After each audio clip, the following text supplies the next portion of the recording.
इस कहानी की शुरुआत सन 1984 से होती है, जहां पर बर्लिन कॉन्फ्रेंस को दिखाया जाता है। दरअसल बर्लिन ने अफ्रीका के बीचों बीच कोंगो पर कब्जा कर लिया है और अगले 5 सालों तक इस जगह को चलाने की वजह से इस पर बहुत बड़ा कर्जा हो चुका है, जिस वजह से ये अपनी आर्मी को भी संभाल नहीं पा रहा होता। अब इन्हें बहुत से पैसे चाहिए, इसीलिए यहाँ एक आदमी को बुलाया जाता है जिसका नाम लियोन रोंग होता है। लियोन को एक आर्मी की टुकड़ी के साथ उस जगह भेजा जाता है जिसे ओ पार कहा जाता है। दरअसल ये जगह अभी भी फ्री है और यहाँ बेशकीमती हीरे और हाथी दांत पाए जाते हैं। और जब लियोन वहाँ पहुँचता है तो उस पर एक कबीला हमला कर देता है। उसके सभी साथियों को मार दिया जाता है, लेकिन लियोन बच जाता है। फिर कबीले का सरदार आगे आता है और वो बोलता है कि मैं जानता हूँ तुम यहाँ क्यों आए हो। तुम यहाँ हाथी दांत और बेशकीमती हीरो के लिए आए हो। मैं तुम्हें सब कुछ देने को तैयार हूँ, लेकिन बदले में तुम्हें मुझे एक टार्जन ला कर देना होगा। वहीं हमें टार्जन को दिखाया जाता है जो अपनी बीवी जीन के साथ रहता है। दरअसल वो जंगल को छोड़ने के बाद अपने पूर्वजों के शहर ब्रिटेन में आ चुका है, जहां उसे ब्रिटेन का प्रेसिडेंट बुलाता है और वो उसे एक लेटर देता है जो उसे किंग ओपोल ने दिया होता है। किंग ओपोल वो राजा है जिसका कोंगो पर पूरा कब्जा है, जिसके ऊपर ब्रिटेन का बहुत बड़ा कर्जा है। और अब उसे ब्रिटेन का प्रेसिडेंट कहता है कि तुम्हें वहां जाना चाहिए, तुम्हें उन्होंने बुलाया है। लेकिन टार्जन मना कर देता है। वो बोलता है कि मैं कभी भी अफ्रीका नहीं जाऊंगा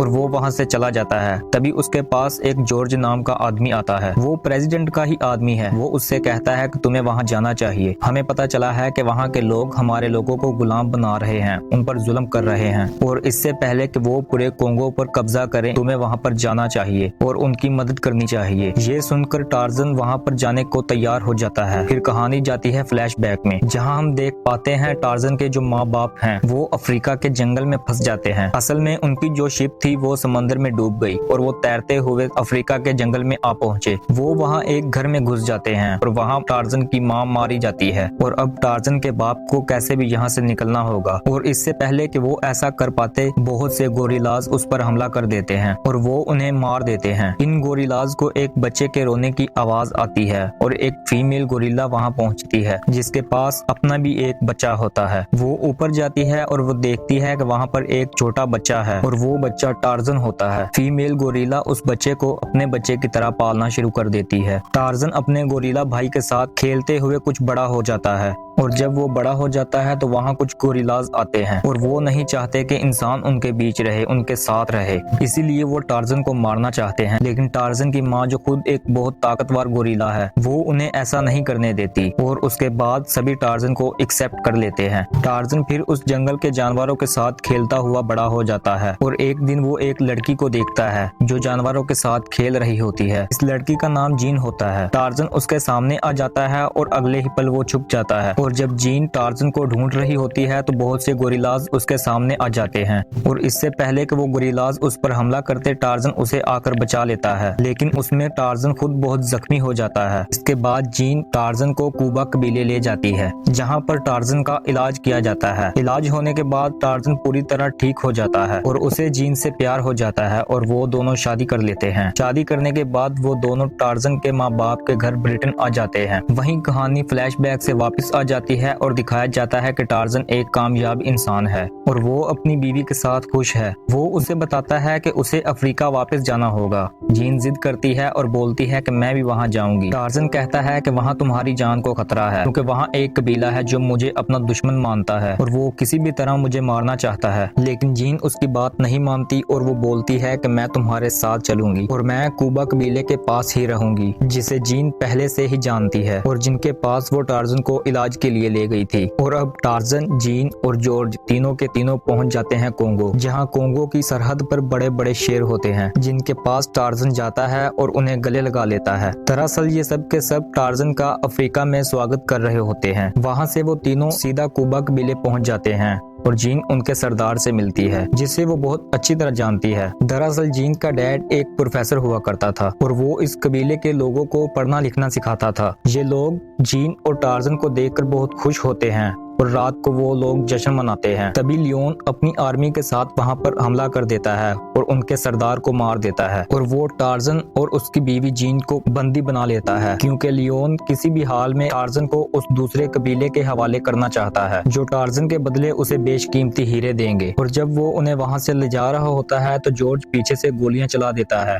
जिससे टार्जन भागने में कामयाब हो जाता है। लेकिन लियोन के पास अभी भी उसकी वाइफ है और वो जानता है कि टार्जन अपनी वाइफ को बचाने के लिए कैसे भी उसके पास पहुंच जाएगा, इसीलिए वो उसकी वाइफ को अपने साथ ले जाता है। रास्ते में वो उसे बताता है कि टार्जन को जो इनविटेशन आया था वो रॉयल फैमिली ने नहीं बल्कि मैंने भेजा था। उसकी वाइफ कहती है कि तुमने अपनी जिंदगी की सबसे बड़ी गलती की है। वहीं दूसरी तरफ टार्जन को दिखाया जाता है जो कबीले के सरदार की मौत से और अपनी वाइफ के अगवा होने की वजह से बहुत दुखी है। उससे पता होता है कि लियोन उसकी वाइफ को कहाँ ले जा रहा है। जॉर्ज कहता है कि मैं भी तुम्हारे साथ आऊंगा। टार्जन को उस पर बहुत गुस्सा आता है और वो उसे पकड़कर उठा लेता है और कहता है कि ये सब तुम्हारी वजह से हुआ, तुम्हारी वजह से मैं यहाँ पर आया और अब टार्जन को किसी भी कीमत पर अपनी बीवी को बचाने जाना होगा। जॉर्ज भी उसके साथ जाता है। टार्जन उसे अपनी पीठ पर बिठाकर पेड़ों की लीटों से आगे बढ़ता है और वो एक ट्रेन तक पहुंचता है। वो देखते हैं कि ट्रेन में बहुत सारे लोग हैं जिन्हें गुलाम बनाया जा रहा है। फिर टार्जन उन सभी सिपाहियों को मारकर उन्हें आजाद करवा देता है और उस जंगल पहुंच जाता है जिस जंगल में वो खुद रहा करता था। उसे पार करके वो उस जंगल तक पहुंचता है जहां लियोन उसकी बीवी को ले जा रहा है। उसके साथ जो बाकी लोग होते हैं, टार्जन उनसे बोलता है कि तुम लोग अब वापस चले जाओ, यहाँ से मुझे अकेले ही आगे जाना होगा। लेकिन जॉर्ज उसका साथ नहीं छोड़ता और वो जंगल में उसके साथ ही चल पड़ता है। और जब ये जंगल के बीचों बीच जाते हैं तो इनके सामने बहुत से गोरिल्लाज आ जाते हैं। ये टार्जन का कभी परिवार हुआ करता था। उनमें से एक गोरिल्ला सामने आता है और वो टार्जन को चैलेंज करता है। दरअसल ये उसका भाई है जो बचपन में उसके साथ रहा। टार्जन जॉर्ज को बताता है कि ये सब मुझे गद्दार समझते हैं क्योंकि मैंने जंगल को छोड़ दिया था और अब मैं इंसानों के बीच रहता हूँ, इसलिए मुझे इनके साथ अब फाइट करनी होगी, तभी ये हमें आगे जाने देंगे। उसके बाद टार्जन और उस गोरिल्ला के बीच काफी खतरनाक लड़ाई होती है, लेकिन उसका भाई काफी ताकतवर होता है और वो इसलिए टार्जन को हरा देता है। फिर वो जॉर्ज की तरफ बढ़ते हैं जिसके पास गन होती है। टार्जन जॉर्ज से कहता है कि तुम इनके सामने झुक जाओ वरना ये तुम्हें मार देंगे। जॉर्ज उनके सामने झुक जाता है और वो उसे छोड़ देते हैं। रात को जॉर्ज टार्जन के जख्मों पर मरहम लगाता है। वहीं दूसरी तरफ जीन को दिखाया जाता है जो लियोन की शिप से पानी में कूदकर भाग जाती है, लेकिन वो सब लोग उसका पीछा करते हैं। जीन जंगल में पहुंच जाती है। उसके सामने बहुत सारे गोरिल्लाज आ जाते हैं और वो ये जानती है कि इनके सामने झुकने से ये हमला नहीं करते और तभी वहाँ पर लियोन और उसके साथी भी आ जाते हैं। जीन उनसे कहती है कि तुम इन गोरिल्लाज को कुछ नहीं कहोगे, मैं तुम्हारे साथ जाने को तैयार हूँ। और वो जैसे ही उसका हाथ पकड़कर वहाँ से निकलती है, लियोन के साथी उन गोरिल्लाज पर हमला कर देते हैं, जिस वजह से बहुत से गोरिल्लाज मारे जाते हैं और उनकी आवाज सुनकर टार्जन भी वहाँ पहुँच जाता है। उसके पीछे पीछे उसका भाई जो गोरिल्ला है वो भी वहाँ तक पहुँच जाता है। फिर ये दोनों लियोन के आदमियों पर हमला कर देते हैं और तभी लियोन का एक आदमी टार्जन के भाई गोरिल्ला पर गोली चला देता है, लेकिन टार्जन उसे बचा लेता है।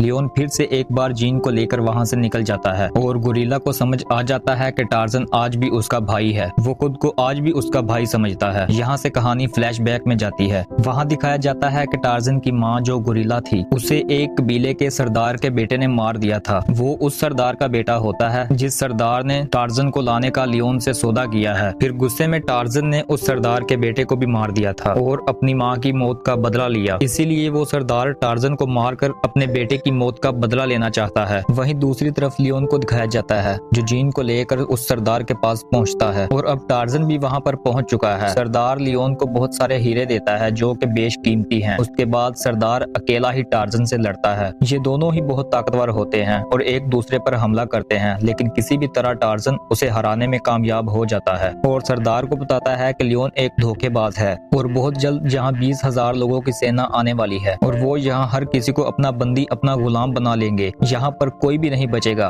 कबीले का सरदार कहता है कि तुमने मेरे बेटे को मारा। टार्जन कहता है कि तुम्हारे बेटे ने मेरी माँ को मारा था। सरदार कहता है कि मेरे बेटे को नहीं पता था कि वो गोरिल्ला तुम्हारी माँ है। लेकिन यहाँ सरदार को एहसास हो जाता है कि टार्जन ने जो किया वो गुस्से और बदले की भावना में किया, जैसे कि वो खुद भी अब करना चाहता था। और उसे ये भी समझ आ जाता है कि लियोन एक धोखेबाज है और बहुत जल्द ही यहाँ आर्मी आने वाली है और वो यहाँ हर किसी को अपना गुलाम बना लेगी और यहाँ के बेशकीमती हीरे और हाथी हाथी दांतों को अपने कब्जे में ले लेगी। फिर हमें दूसरी तरफ दिखाया जाता है कि लियोन एक बार फिर से टार्जन की वाइफ को अपने साथ ले गया होता है ताकि कोई भी उस पर हमला करे और वो जीन को दिखाकर वहां से निकल जाए। वहां पर 20,000 सैनिकों की टुकड़ी पहुंच चुकी होती है जिनके पास बहुत ही खतरनाक हथियार होते हैं, लेकिन टार्जन सभी जंगल के जानवरों को अपने पास बुलाता है इस जंग में शामिल होने के लिए। फिर वो सभी जानवर लियोन की सेना पर हमला कर देते हैं और यहाँ पर चारों तरफ अफरा तफरी मच जाती है। लियोन जीन को लेकर वहां से भागने की कोशिश करता है, लेकिन वो जानता है कि वो यहाँ से भाग नहीं सकता क्योंकि वो जानता है कि टार्जन उसके पीछे है। इसीलिए वो जीन को एक रस्सी के साथ बांधकर जानवरों के ऊपर लटका देता है ताकि जब वो नीचे गिरे तो मर जाए। लेकिन टार्जन उसे पकड़ लेता है और वो उसे जॉर्ज के पास फेंक देता है। जीन की जान बच जाती है। फिर टार्जन उस शिप में पहुंचता है जहां पर लियोन होता है। लियोन अपनी एक खास रस्सी से, जिसे रोजमेरी कहा जाता है, जिसे तोड़ना लगभग नामुमकिन होता है, उसके साथ टार्जन के गले को दबाता है।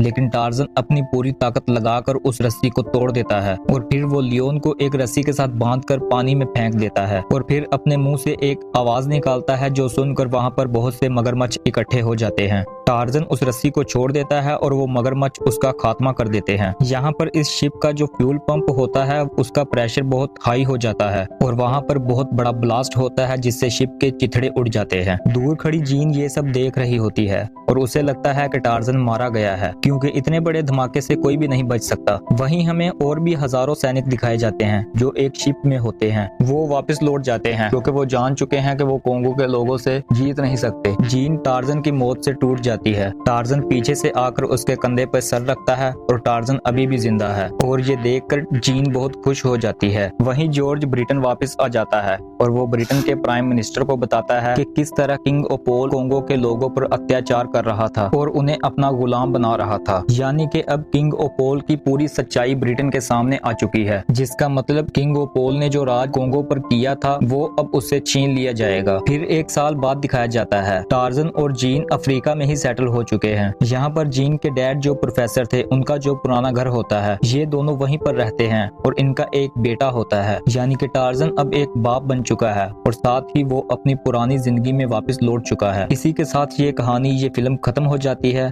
उम्मीद करता हूँ आपको ये कहानी पसंद आई होगी।